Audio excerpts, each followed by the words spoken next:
Welcome back to NBA Stories. Today we dive into one of the greatest what-if questions in basketball history. What if Shaquille O'Neal and Kobe Bryant never broke up? What if the most dominant duo of the early 2000s stayed together in Los Angeles? Before we begin, make sure you sit back, relax, and imagine with me, because this is not just a story about basketball. It is a story about ego, legacy, sacrifice, and what greatness could have looked like if two superstars had chosen a different path. In the real timeline, Shaq and Kobe's partnership ended in frustration, tension, and a blockbuster trade. The team that once looked unstoppable suddenly felt fragile and human. But in this alternate universe, we are going to assume they found a way to move past that. Imagine the summer when everything was falling apart. Instead of phone calls to other teams and tense meetings with management, something different happens. Shaq and Kobe sit down in a room, maybe with Phil Jackson, maybe with Dr. Buss, and they talk. They speak honestly about ego, about who gets the credit, about who gets the last shot, about who is the man of the franchise. But this time, instead of letting those questions divide them, they find a way to use them as fuel. Shaq accepts that he is entering the second half of his career, still dominant but aging. Kobe accepts that his time is coming and that patience might bring him even more glory. Phil Jackson becomes the bridge, not the wedge. He doesn't walk away or get pushed out in the chaos. He stays grounded in the triangle offense, managing personalities the way only he can. The Lakers front office, instead of choosing one star over the other, commits to both. They retool the roster, not by blowing it up, but by adding smarter pieces around the duo. More shooters, more defenders, more players willing to play roles, not chase headlines. Now picture the mid-2000s. Instead of Shaq in a different jersey and Kobe isolated on a mediocre roster, you still have the purple and gold with two megastars. The league has to deal with a mature version of the Lakers dynasty, not a broken one. In this world, the 2004 finals loss becomes a turning point, not the end. Detroit still exposes their weaknesses, their lack of chemistry, their over-reliance on talent, but instead of that loss tearing them apart, it humbles them. Shaq comes into the next season in better shape, motivated not by contract disputes, but by pride. Kobe channels his hunger into learning how to lead without pushing everyone away. Their relationship doesn't suddenly become perfect, but it becomes functional. On the court, the impact is massive. You still have the most dominant big man in the paint. You still have one of the most skilled perimeter scorers ever. And now you add a bit more maturity and trust. The Western Conference landscape changes. Teams like the Spurs, Suns, and Mavericks still rise, but they repeatedly run into a Lakers team anchored by Shaq's interior force and Kobe's perimeter brilliance. Those classic playoff battles become even more intense. Think about the Spurs series in those years. Tim Duncan facing not just a depleted Lakers squad or a Kobe-only Lakers team, but the full force of Shaq and Kobe together. The chess match between Popovich and Phil Jackson goes to another level. The Suns, 7 seconds or less, offense suddenly has to deal with Shaq owning the paint and Kobe punishing them in the half court. Run and gun becomes a lot less fun when every missed layup turns into a Shaq post-up or a Kobe pull-up in transition. Nash still wins MVPs, but the path to the finals becomes much steeper. And in the East, the ripple effects are huge. If Shaq never leaves Los Angeles, there is no Shaq and Dwayne Wade duo in Miami. That 2006 Heat championship run either never happens or looks completely different. Without that title, Wade's early legacy shifts. He is still great, still a superstar, but his story does not include that magical comeback against Dallas in the finals. Meanwhile, the balance of power tilts even more heavily toward the West. Now imagine the finals matchups in this alternate universe. You could have multiple Lakers versus Pistons rematches. You could see Lakers versus Heat, but this time it's Kobe and Shaq against Wade, and whoever Miami manages to build around him instead. Or you might get Lakers versus LeBron's early Cavaliers, a passing of the torch moment on the biggest stage. We also need to talk about rings. How many more could Shaq and Kobe have won together? Three-peat was already real. A four-peat was possible, but even if the league caught up, a second wave of titles later was on the table. If they stay together, it is not crazy to imagine them with at least one more championship, maybe two.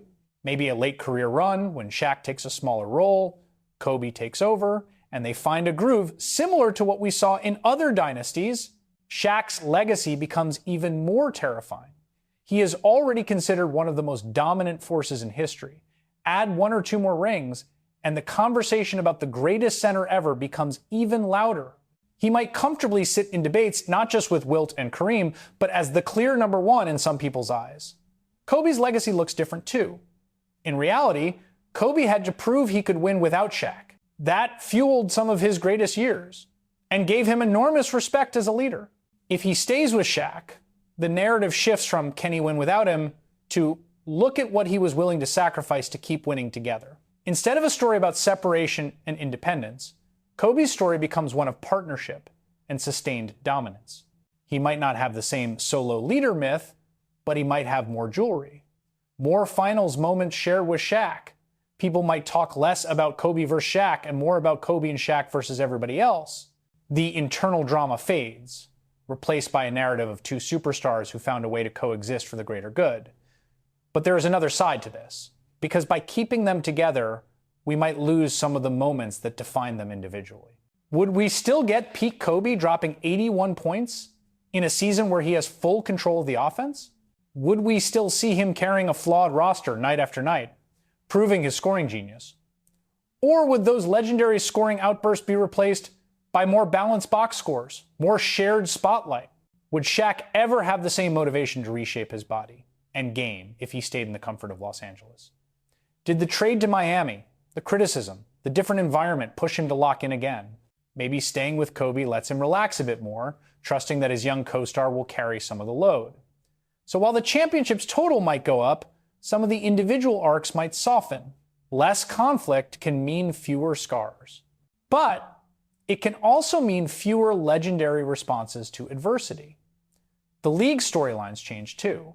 There is no Shaq versus Kobe media war in the mid-2000s, no jabs in interviews, no passive-aggressive quotes, no split fan base arguing about who was more important to the three-peat. Instead, the media spends more time talking about how they are managing to stay together.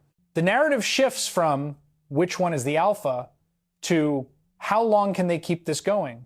Suddenly, their partnership becomes the central soap opera of the NBA instead of their breakup. The Lakers as a franchise become even more terrifying historically. They already have one of the richest legacies in sports.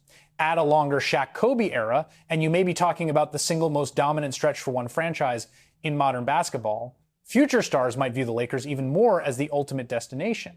The brand value, the glamour, the idea that if you go there, you will be part of something historic, all of that intensifies. The NBA's focus on big markets, and super teams might accelerate even faster. And then there is the emotional side, because this is where fans really feel the weight of the what if. Think about how many people grew up watching Shaq and Kobe. How many kids tried fadeaways like Kobe and dunks like Shaq on low rims in the backyard. How many fans felt devastated when the duo split, even if they understood the reasons. If they had stayed together, those fans would have had more years of shared memories, more finals runs, more lobs, more alley-oops, more late-game heroics, more nights where the entire basketball world stopped to watch them. The emotional connection to their story would be different. Instead of remembering a dynasty that ended too soon, we would remember a partnership that evolved and matured. We would tell a story of 2 stars who figured it out, who chose respect over rivalry. And maybe, just maybe, that story would inspire more players in the next generation to think long-term.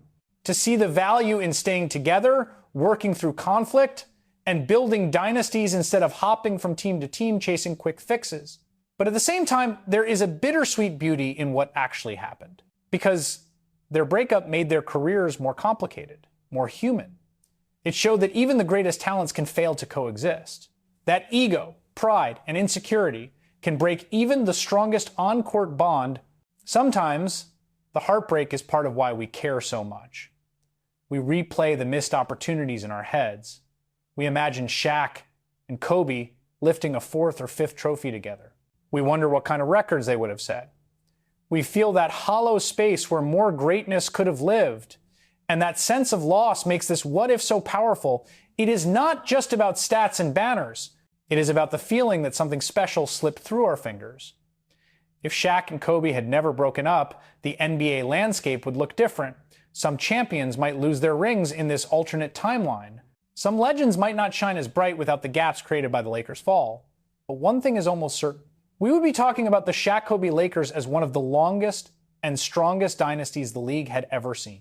Shaq would stand as the unstoppable giant who adapted just enough to age gracefully next to a rising superstar. Kobe would stand as the obsessive competitor who learned to lead without needing to stand alone. Their combined legacy would be less about conflict and more about continuity. In the end, this what if tells us something important about greatness. Talent can build a championship, but humility, communication, and compromise are what build dynasties. Shaq and Kobe had the first part in abundance. In our alternate universe, they found the second part too. In reality, we never got to see that full story play out. But that is the magic of NBA history and NBA imagination. We can still honor what was, and we can still dream about what could have been. Thank you for watching this episode of NBA Stories. If you enjoyed this journey into an alternate timeline, please like the video, share it with your fellow basketball fans, leave a comment with your own thoughts on Shaq and Kobe, and subscribe to the channel for more deep dive stories. See you in the next video.